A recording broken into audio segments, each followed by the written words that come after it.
a little bit harder to get rid of the discrimination, and that's what we're going to start talking about today. The civil rights movement was not just about ending segregation, it was also about trying to end discrimination. Discrimination is something that's a little deeper, it's inside, and it takes a little bit more effort to get rid of.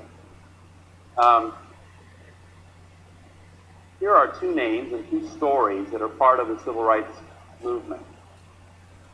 Emmett Till and Rosa Parks. Who can tell me the story of Emmett Till, first of all? It's not from your book, maybe you know the story. The story that he told was of a young man who was actually visiting relatives, I believe, from Chicago.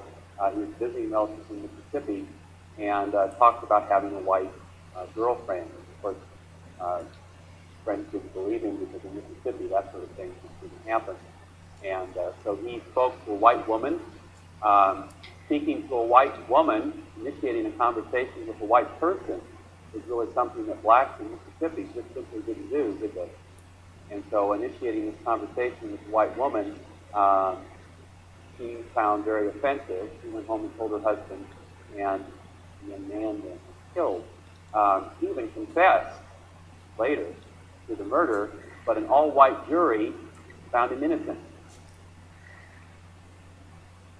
The outrage was felt not just in Chicago, where this young man was from, but really all around the country. And what made that so? What made it possible for people all over the country now to see this case, to hear this case, and to be outraged by it? TV, right. Television played an important role. Victor. Oh, you mean the white guy confesses to the murder and they let him go? There was no doubt in the minds of anyone probably in the country, but it has been very typically the case that if these cases even came to trial, which they usually didn't, that an all-white jury would not find a person guilty for killing a black person. Not in like that dragging murder a while back in Texas. Similar. The reaction was similar too. Great outrage. Outrage not only among the black community, but in the north and in other parts of the country. In Mississippi, they sort of expected this. This is sort of the norm. But outside of Mississippi, in many parts of the country, people were outraged. Many whites were outraged too. That a person could be so blatantly guilty and be found innocent. Tell me the story of Rosa Parks. What's her background? What organization was she a member of? NAACP? Yeah, she was a member of the NAACP, good. And she had previously, before this particular incident, she had been arrested before for incidents on the bus, refusing to get up or use the back of the bus. And on this day, she decided that she could date it and try again. The NAACP, of course, was always looking for legal action, always looking for ways that they could fight against discrimination. And as a member of that, I think she was looking perhaps for legal action again. She refused to give up her seat to a white passenger. She was arrested, and her arrest then brought about a boycott of the bus line in Montgomery. The Montgomery bus boycott began with this incident.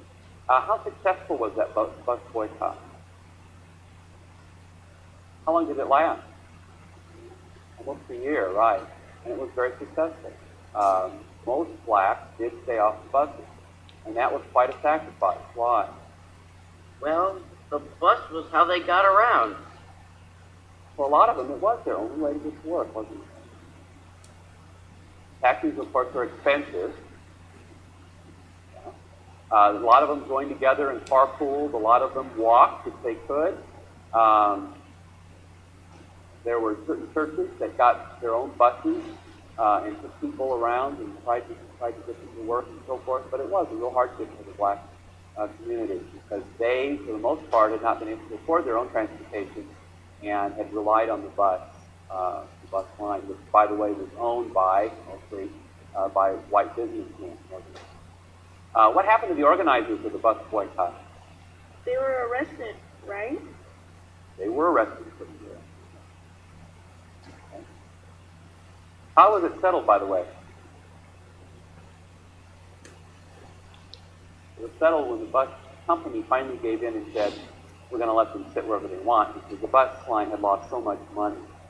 And this came even before the Supreme Court ruled that segregation on buses was illegal.